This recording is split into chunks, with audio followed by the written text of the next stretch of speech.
Hola, ¿alguna vez te has preguntado cómo nos puede afectar una lesión cerebral? Quédate para responder a esta pregunta. Tipos de lesión. Existen varios tipos de lesión neuronal. Entre ellos tenemos las lesiones cerebrales que pueden ser difusas como encefalopatías por virus, localizadas como procesos tumorales, diseminadas como focos bacteriales o procesos metastásicos, sistémicas como ciertos procesos degenerativos que afectan selectivamente algunas vías. Las principales causas son tumores, se forman por la proliferación de células de un órgano, afectan la memoria, el lenguaje, el aprendizaje y el estado de ánimo. Los síntomas más comunes son la cefalia, alteración en el equilibrio, cambios en la personalidad, retraso psicomotor, convulsión en algunos casos, entre otros. Patología vascular o accidente cerebrovascular. Se deben a la efusión de sangre como también a la carencia de sangre por trombosis o embolias cerebrales. Los síntomas al padecerlas son dificultad para hablar y entender, parálisis en piernas, brazos o cara, dificultad para ver, dolor de cabeza, náuseas y vómito, y en casos graves, pérdida del movimiento muscular, dificultad para hablar y tragar, problemas emocionales y de la conducta, pérdida de memoria, entre otros.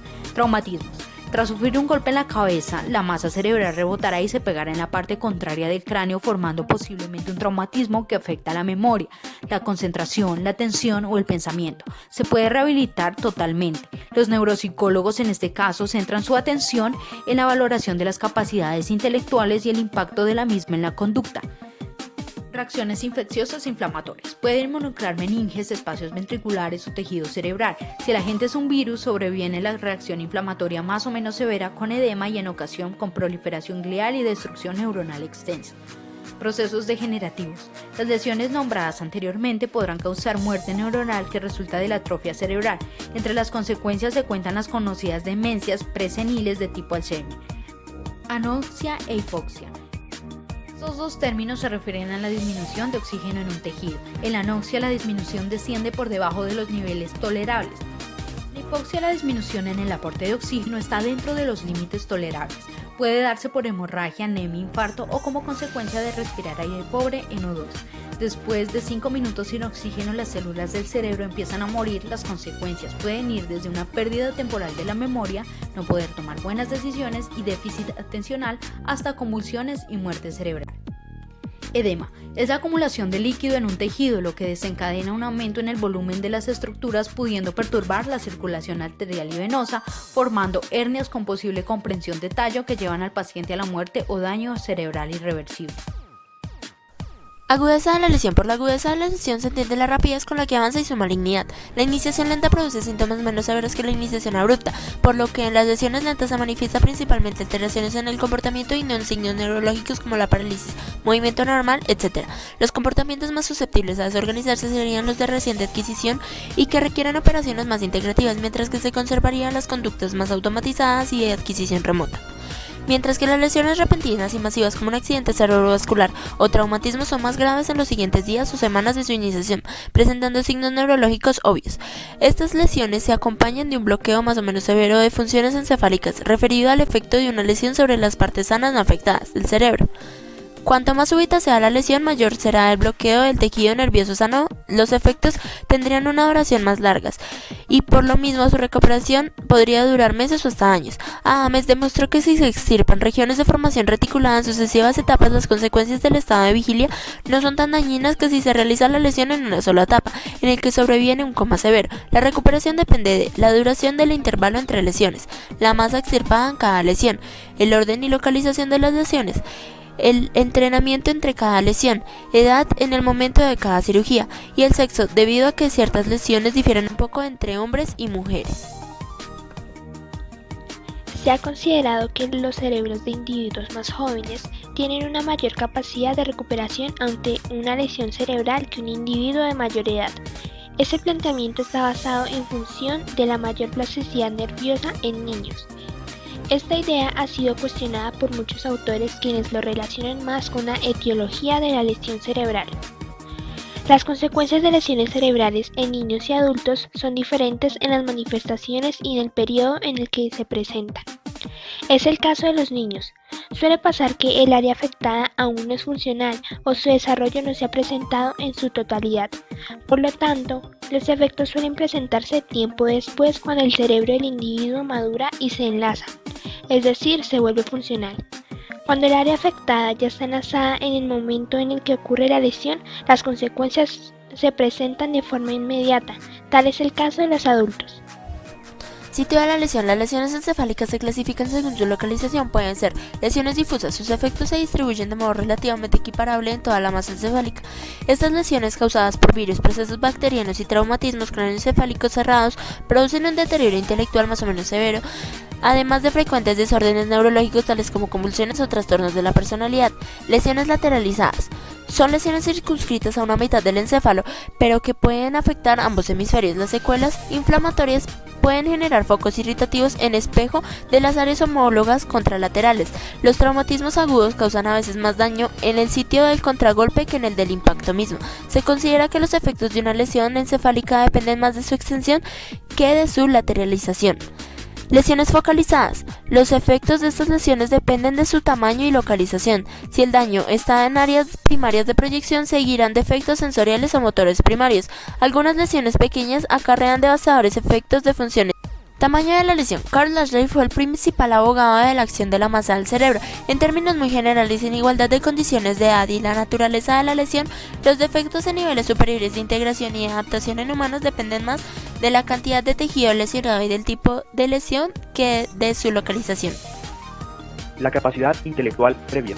La recuperación de comportamientos tras una lesión cerebral correlaciona positivamente con el estatus intelectual antes de la misma. Los individuos muy inteligentes les llevan ventaja a individuos poco recursivos intelectualmente en la recuperación de funciones superiores. Las consecuencias del daño cerebral consisten en una nueva organización y modo de operar, por ende, sería más articulada y eficiente en cuanto más versátil sea el organismo. Tiempo de recuperación. El tiempo de recuperación no solo depende de la edad del sujeto y la agudeza de la lesión. La recuperación de funciones depende de factores psicológicos y fisiológicos, pero otro factor muy importante que no se ha mencionado hasta el momento es el tiempo transcurrido entre la lesión y la evaluación, el cual toma relevancia debido al efecto diástasis, que es una conmoción que sigue a las lesiones cerebrales en las cuales las áreas conectadas con el área dañada muestran una interrupción transitoria de la función o cambios neuronales a largo término. En muchos casos se tiende a confundir el tiempo, que de por sí no afecta ni altera nada, con la experiencia que el sujeto ha adquirido durante los años. Si bien algunas capacidades se recuperan en función de la edad, de la recursividad y del tiempo tras la lesión, otras en cambio se deterioran. Lo anterior indica que ninguno de los efectos asociados a los cambios que suceden en el tiempo son unidireccionales. Pero ahora, ¿cómo nos ayuda la neuropsicología en estos casos? ¿Qué es la neuropsicología? Es la disciplina que investiga las relaciones entre el cerebro y la conducta. Así integra el conocimiento de la psicología y la neurología. El neuropsicólogo, por tanto, es el profesional responsable de valorar, identificar y plantear un tratamiento individual dirigido a paliar las consecuencias que a nivel cognitivo, conductual y emocional el daño cerebral haya podido provocar. El desarrollo de la neuropsicología ha aportado conceptos teóricos y datos conductuales que permiten realizar evaluaciones objetivas de la actividad cognitiva. Entre los objetivos de la evaluación se encuentran: verificar la existencia de trastornos cognitivos relacionados con el daño cerebral, determinar la magnitud relativa del daño, establecer la habilidad del paciente para regresar a un estilo de vida previo. Por tanto, la evaluación neuropsicológica es indispensable para determinar si existen deficiencias cognitivo-conductuales y para enseñar al paciente a adaptarse a estas, especificando los cambios y ajustes sociales, educativos y ambientales que él mismo deberá efectuar. Rehabilitación de la atención. Los trastornos atencionales deben ser los primeros en recibir tratamiento, por la importancia de estos como base de otros procesos cognitivos. A la hora de abordar la rehabilitación neuropsicológica de la atención, el enfoque que cuenta con mayor aceptación es el que propone trabajar los aspectos atencionales alterados de forma específica y directa, a través de entrenamientos específicos. Desde este enfoque se pueden destacar dos procedimientos estructurados. El primero es Attention Conscious Training. Consta de un conjunto de ejercicios dirigidos a rehabilitar la atención sostenida, selectiva, alternante y dividida, ordenados jerárquicamente por su nivel de dificultad a medida que el paciente avanza las tareas. Esta se vuelve más complicada y agrega componentes complejos de control atencional y memoria operativa. El segundo es el modelo de la rehabilitación de la orientación. El entrenamiento pretende abordar las dificultades atencionales siguiendo un orden hipotéticamente jerárquico e intentando conseguir 5 objetivos específicos. La primera fase del programa persigue el aumento del nivel de alerta del paciente. A continuación, se emplean ejercicios con tiempos de reacción, con la intención de mejorar la velocidad de procesamiento. El control atencional y la conciencia sobre los procesos de atención son los objetivos de la tercera etapa. Por último, en la siguiente fase, se enseña a mantener la atención internamente a través de ejercicios de estimación del tiempo. La última finalidad es conseguir la interiorización de lo aprendido y el control atencional. Un enfoque alternativo a la rehabilitación de la atención a través de estimulación cognitiva para su restauración es la compensación, cuya finalidad es minimizar los déficits del paciente. La compensación de los déficits atencionales es un tipo de intervención que abarca diferentes estrategias de tratamiento: entrenamiento de habilidades atencionales específicas, aprendizaje de estrategias metacognitivas para gestionar las dificultades atencionales, modificación del entorno y utilización de ayudas externas. Trabajar los problemas de memoria y aprendizaje. Los problemas de memoria y aprendizaje son otras de las secuelas de un daño cerebral adquirido.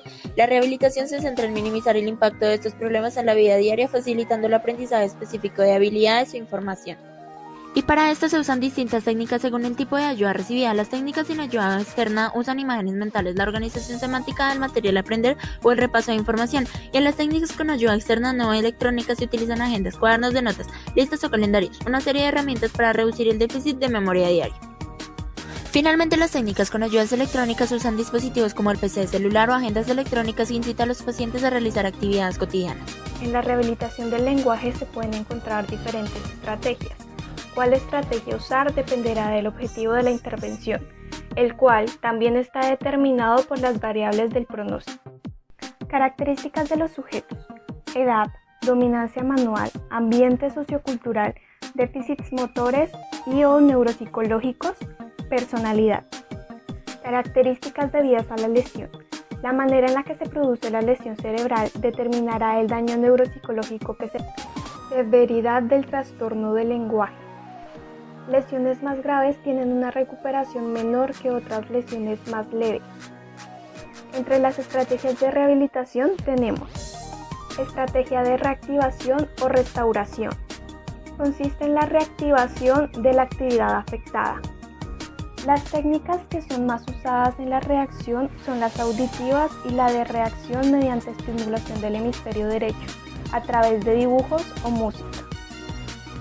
En esta estrategia también se encuentra la rehabilitación del uso intencional del lenguaje a partir de las capacidades residuales, de las secuencias sobreaprendidas que pueden estar preservadas. Esto suele usarse en casos más graves. Estrategia de sustitución o reorganización. Se trata de sustituir o reorganizar las capacidades que hayan sufrido daños por otras que estén preservadas, usándolas de tal manera que se compensen los daños de la mejor manera posible. Estrategias de compensación. Utilizadas en los casos más graves, en los cuales las estrategias descritas anteriormente no pueden ser aplicadas y se asume que las capacidades perdidas a causa de la lesión son irrecuperables.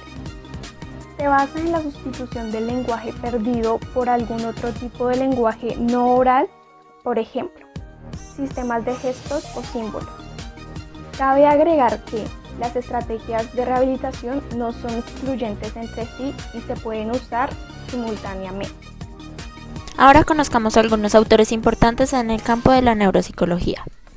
Alexander Romanovich Luria nació el 16 de julio de 1902 en la ciudad de Kazán y falleció el 14 de agosto de 1977 en la ciudad de Moscú, en lo que para ese entonces se conocía como la Unión Soviética. Es considerado uno de los padres de la neuropsicología moderna.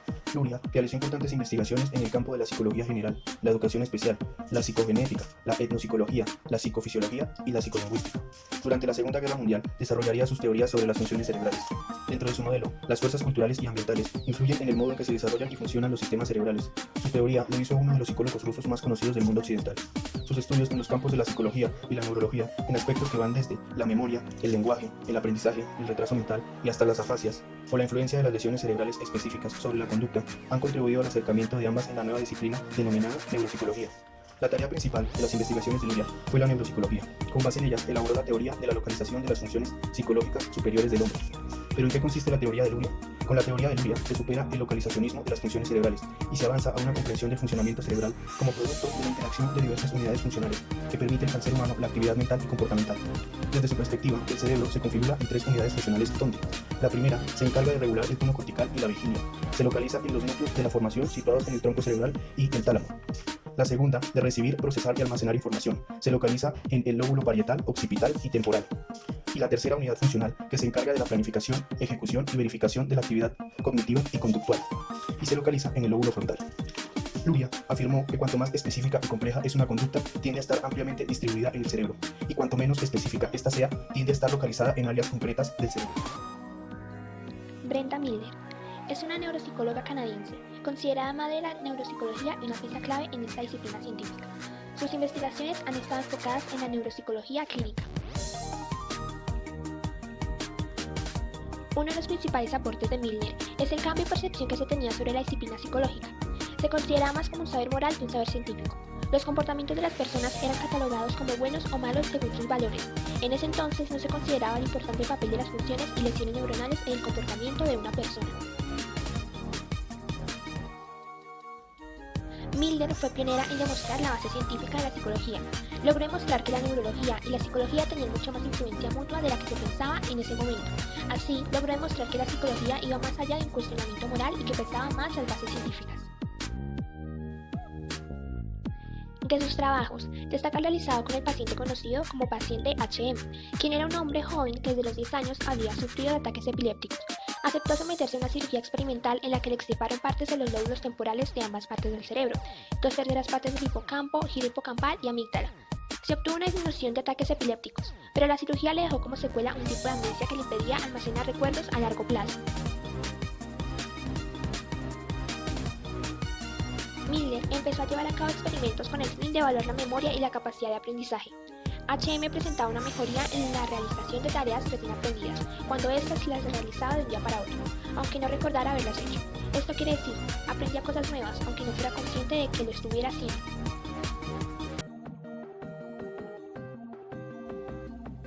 A partir de este y otros estudios, Milner concluyó que la resección de los lóbulos temporales puede causar un daño en la memoria a corto plazo, pero que esto no afecta a las habilidades motoras y de aprendizaje, lo que implica que no habría un solo tipo de memoria, que existiría la memoria episódica y la memoria de procedimiento. A partir de esta investigación, continuó con otras investigaciones que contribuyeron enormemente al avance de la neuropsicología. El papel de los lóbulos frontales en el procesamiento de la memoria y organización de la información y su interferencia de forma básica en las respuestas emocionales, el habla y el oído. Mostró el papel crítico del córtex frontal dorsolateral en la organización temporal de la memoria, cómo los daños en distintas zonas del cerebro afectan esta y otras habilidades psicológicas. Ayudó a describir el funcionamiento lateralizado del cerebro humano y la representación del lenguaje en los hemisferios, que puede ser diferente para individuos diestros, zurdos o ambidiestros. Esto permitió pasar a estudiar las lesiones unilaterales del cerebro y cómo estas pueden afectar los patrones de organización cerebral y su madurez. Dorothy Vera Margaret Bishop. Dorothy lidera una serie de investigaciones sobre la comunicación infantil. A diferencia de muchos de sus contemporáneos, los intereses de Bishop están muy extendidos, desviándose de la neuropsicología hacia la genética del comportamiento, el procesamiento auditivo, la especialización hemisférica, los trastornos específicos del lenguaje, el autismo y la dislexia. Bishop generó diversos métodos de evaluación para el lenguaje de los niños, como la prueba de recepción de la gramática y la lista de verificación de la comunicación de los niños. En la lista de verificación de comunicación infantil, el objetivo era ayudar a diagnosticar a niños que no tenían una razón evidente para errores de comunicación. Este método buscó identificar el lenguaje pragmático y las deficiencias específicas del lenguaje, permitiendo así identificar de forma confiable las deficiencias del lenguaje y dando pistas sobre otros trastornos potenciales que pueden no ser evidentes, como el autismo, el trastorno por déficit de atención con hiperactividad o el síndrome de Williams. Donald Hebb, nacido en Chester, Nueva Escocia, Canadá, en el año 1904, fallecido en el mismo lugar a la edad de 81 años. Fue un neuropsicólogo que trabajó en el campo de la biopsicología. De hecho, se le considera el fundador de esta disciplina y que Hebb sentó las bases de la neurología moderna. En el año 1949, el psicólogo Donald Hebb publicó el libro La organización de la conducta, donde desarrolló una teoría pionera sobre las bases neurológicas del aprendizaje conocida como ley de Hebb, la cual plantea que si dos neuronas están activas aproximadamente al mismo tiempo, sus conexiones se fortalecen. Según Hebb, cada circuito neuronal se puede relacionar de forma directa con una actividad aprendida. Desde el punto de vista de las neurociencias, la base biológica del aprendizaje reside en la plasticidad neuronal. Este concepto hace referencia a la capacidad que tiene el sistema nervioso de modificar la naturaleza y la fortaleza de la sinapsis, es decir, las conexiones entre neuronas que permiten la transmisión de impulsos electroquímicos. En las últimas décadas ha adquirido una gran popularidad y un fuerte apoyo científico la hipótesis que defiende que nuestro cerebro almacena información en redes neuronales. Experimento de Pavlov con perros. Al hacer sonar la campana, Pavlov cada vez que iba a alimentar los perros los condicionó para que estos relacionen el sonido de la campana con la comida, hasta que logró que estos dieran respuestas de secreción de saliva y activación gástrica con solo escuchar el sonido. Podríamos decir que se creó una unión entre la red neuronal del sonido con la del alimento. En otro ejemplo, si este chico le lleva flores a su novia y esta recuerda repetidas veces lo sucedido, la información de su novia y la flor se recordarán como un todo, es decir, cada vez que ve la flor se acordará de su novio. A principios de los años 70 se descubrió la existencia de un mecanismo muy relevante para el aprendizaje, la potenciación a largo plazo, que consiste en la consolidación de los recuerdos a través de la experiencia repetida. Hoy en día también sabemos con certeza que la potenciación a largo plazo se limita exclusivamente a las neuronas que están activas a la vez, y que si varias sinapsis convergen en la misma neurona, estas se fortalecen aún más. Otra de las aplicaciones más recientes de la regla de Hebb se relaciona con las neuronas de espejo, que se activan tanto cuando ejecutamos una conducta como cuando vemos a otro ser vivo haciendo lo propio, y se entiende como la base de la empatía y de la teoría de la mente. Se ha descubierto que las sinapsis relevantes se fortalecen siguiendo la ley de Hebb.